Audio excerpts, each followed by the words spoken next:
तो विधानसभा सत्र के दौरान जो है दूसरे दिन आज जिस तरीके से निशिकांत दुबे को लेकर जो है दीपिका पांडे जो महागामा के कांग्रेस के विधायक है उन्होंने जो है कई बातें कही और अमर्यादित शब्दों का जो उन्होंने उपयोग विधानसभा में किया उसको लेकर भाजपा विधायक ने उनको कहीं ना कहीं माफ़ी मांगने की बात कही है। वही जिस तरीके से आज जिन मुद्दों पर चर्चा हुई विधानसभा में और मंत्री पद की लेकर जो कल बातें कही जा रही है, कल कैबिनेट का बैठक होना है, मंत्रिमंडल का विस्तार करना है और उसको लेकर क्या कुछ कहा है सभी विधायकों ने, क्या कुछ मंत्रिमंडल में फेरबदल की जाएगी या पहले विभागों को चेंज कर दिया जाएगा या जो मंत्री थे वही उन्हीं को बनाया जाएगा, इन तमाम चीज़ों को लेकर जेएमएम के विधायक, कांग्रेस के विधायक ने क्या कुछ कहा है। सभी अपनी अपनी दावेदारी पेश कर रहे हैं। हालांकि बीजेपी के जो विधायक हैं और जो विधायक दल के नेता हैं अमर बावरी, उन्होंने क्या कुछ कहा है इन तमाम चीज़ों को लेकर और राहुल गांधी को लेकर क्या कुछ उन्होंने कहा है और तमाम चीज़ों को लेकर इस बार जो विधानसभा चाहे बहुमत साबित करने को लेकर और हेमंत सरकार से लेकर जो है चंपई सोरेन की सरकार को लेकर जो पार्ट 2 की बात कही जा रही है, इन तमाम चीज़ों को लेकर जो है पार्ट 2 किस तरीके से ये काम करेगा, उन तमाम चीज़ों को लेकर क्या कुछ कहा है भाजपा के भी विधायक ने, यह आप देखिए। लाइव लगातार रांची में कौशल कुमार ट्वीट करता रहता है। आप लोगों ने नहीं देखा है क्या? तो मेरे आरोप लगाने की क्या बात है? मैंने उस बात को उठाया है तो लोगों को बुरा लग रहा है। क्वेश्चन आउट हुआ है और एक क्वेश्चन जो आउट हुआ दीपिका जी, उसको ईडी जांच करेगी जो किसको? सीजीएल जो हाँ बिल्कुल करें। ईडी जांच करेगी तो ये भाजपा के लोग ही पकड़े जाएंगे। इनको आईना दिखाना इन्हें बहुत बुरा लगा। निशिकांत दुबे जी क्या कर रहे हैं वो अब रणधीर सिंह जी से बेहतर पूछ सकते हैं। इनके घर में परेशानी है। ये कहते हैं कि मैं दलित का नेता हूँ। इन्होंने कहा कि दलित कोई अगर आदिवासी है तो ये ज़रूरी नहीं कि वो आदिवासियों का नेता हो। इसी प्रकार से मैंने इनके नेताओं की गिनती करा दी कि बाबूलाल जी आदिवासी हैं लेकिन आदिवासियों के नेता नहीं हैं। स्मृति ईरानी जी महिला हैं लेकिन महिलाओं की नेता नहीं है। अमर बावरी जी दलित नेता हैं लेकिन दलितों के नेता नहीं। इन्हें मुख्तार अब्बास नकवी मुसलमान हैं लेकिन मुसलमानों के नेता नहीं। इन्हें आईना देखना बुरा लगता है। आप लोग भाषण उठा करके देख लीजिए। अभिभाषण जो था गवर्नर साहब का, आप जब वो बात कर रहे हैं, कोई बात रख रहे हैं तो उनके बातों में सरकाज़म है। ये संसदीय परंपरा का मैं क्या कह सकती हूँ कि उसका उल्लंघन है और जिस तरीके से वो करे वो बिल्कुल संसदीय नहीं था, अनपार्लियामेंट्री वहाँ किया गया है। आखिर ये करते जाएंगे और हम लोग कुछ ना कहें। आज एचईसी को क्यों बेचने की तैयारी हो रही है? जो कॉर्पोरेट घराना एक बहुत बड़ा गोड्डा में जिसको बसाया गया है उसी को वापस अडानी को पूरा एचईसी देने की बात है। राहुल जी ने साफ शब्दों में कह दिया है एचईसी को बेचने की अनुमति इन्हें नहीं दी जाएगी।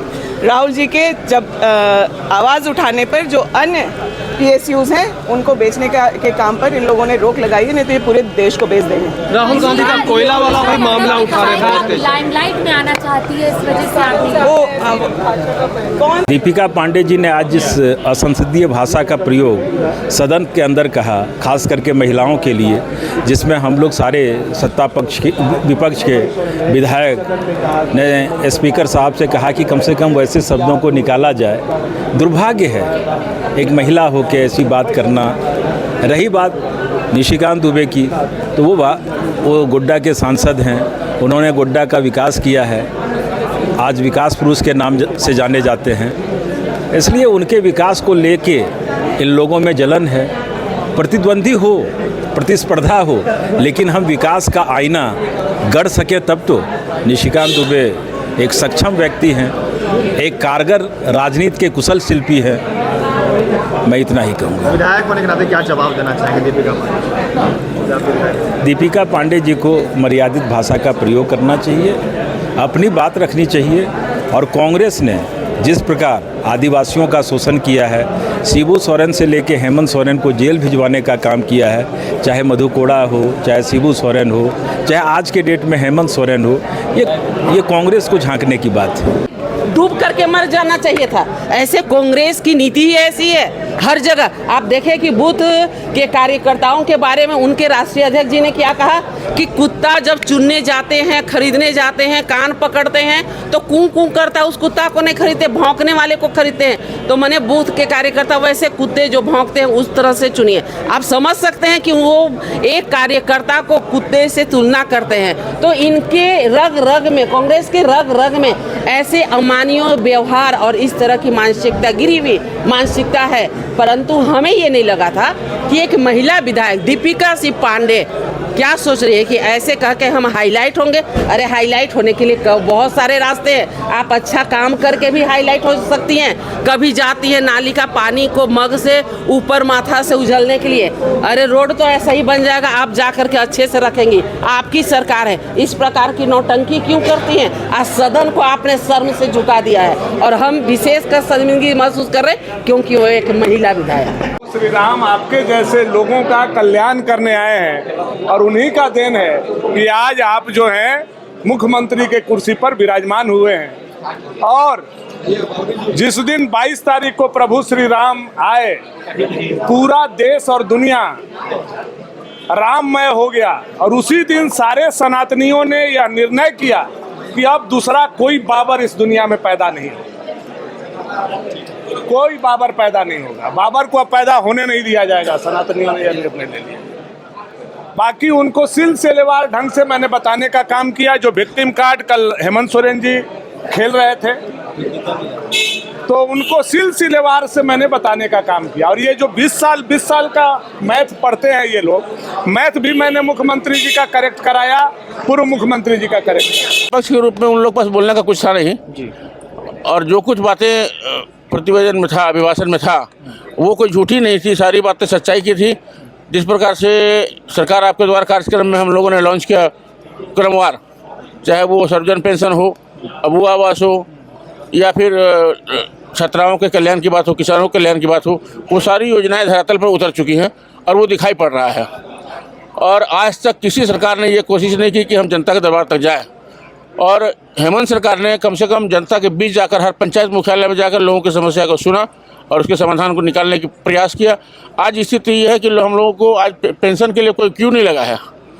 पेंशन पाने वाले वैसे सभी अर्हता प्राप्त लोगों को पेंशन मिल रहा है, तो हम कह सकते हैं कि पेंशन की समस्या को हम लोगों ने जड़ से ख़त्म किया है। तो इस प्रकार अगर ये कहना केवल कि हम जो काम कर रहे हैं उसको कहने में कहीं कोई आपत्ति नहीं है। भाजपा के लोग चूँकि किसी आनी बिल्ली खंभा नोचे वाली बात कर रहे हैं, उनको ये पछ ही नहीं रहा है कि ये सरकार इतना अच्छा काम कर रही थी। षड्यंत्र के तहत उनको गिराया गया और जिस प्रकार से बैकडोर से आने की कोशिश की गई है भाजपा के द्वारा, और केंद्र ने ये एक षड्यंत्र रच के हेमंत सरकार की सरकार को गिराया है और उनको जेल में डालने की कोशिश किया है। जनता इसका माकूल जवाब देगी समय पर। मंत्रिमंडल का विस्तार होना है कल, कैसे देखते हैं, कैसा रहेगा? मैं इस रूप में देखता हूँ मंत्रिमंडल विस्तार को कि ये मुख्यमंत्री का विशेषाधिकार है। वो अपने विवेक के अनुसार अपने साथियों का चयन करेंगे कि मंत्रिपरिषद में उनके कौन कौन साथी होंगे और किनके साथ लेकर काम करेंगे। आप चाहते हैं परिवर्तन हो, नए को मौका मिले या पुराने को मौका मिले? ये विचार करना मुख्यमंत्री का काम है और मैं उसमें अनावश्यक हस्तक्षेप नहीं करना चाहता हूँ। नहीं, परिवर्तन चाहते हैं, कुछ हो, आवश्यकता अनुसार होना चाहिए, मौका सभी को मिलना चाहिए। आवश्यकता अनुसार होना चाहिए। अगर उनको लगता है कि सभी लोग योग्य हैं तो उनको रखें, जो लगता है कि इनको बदल कर किसी अच्छे आदमी को लाना चाहिए तो जरूर करना चाहिए। समय मिलने में जो समय लगा इन लोग को शपथ ग्रहण करवाने में, जो इन लोग ओवैसी को जोड़ के लोग, लेकिन मुझे मानना है कि राज्यपाल हो तो कोई भी चीज़ को जब राज्य में इस तरह की स्थिति उत्पन्न होती है तो अध्ययन तो करेंगे ही ना। अब अध्ययन करने के बाद ही कोई निर्णय लेंगे। लेकिन कल आपने देखा होगा कि राज्य सरकार का द्वारा लाया गया जो वो अभिभाषण पढ़ रहे थे, वो राज्य सरकार का, जो वर्तमान राज्य सरकार का वो ये आईना था कि वो क्या राज्य के लिए करना चाहते। पुरानी चीज़ों को जोड़े, बहुत सारी चीज़, और झूठा उनसे पढ़ाया गया, चाहे वह रोजगार की बात हो, विधि व्यवस्था की बात हो। हाँ, जो 75% जो यहाँ के लोगों को नौकरी देने की बात है, सारी चीज़ों को झूठा महामहिम से लोग ने पढ़ाने का महामहिम। लाइव लगातार के वीडियो को लाइक करें, सब्सक्राइब करें और बेल आइकन को दबाना न भूलें।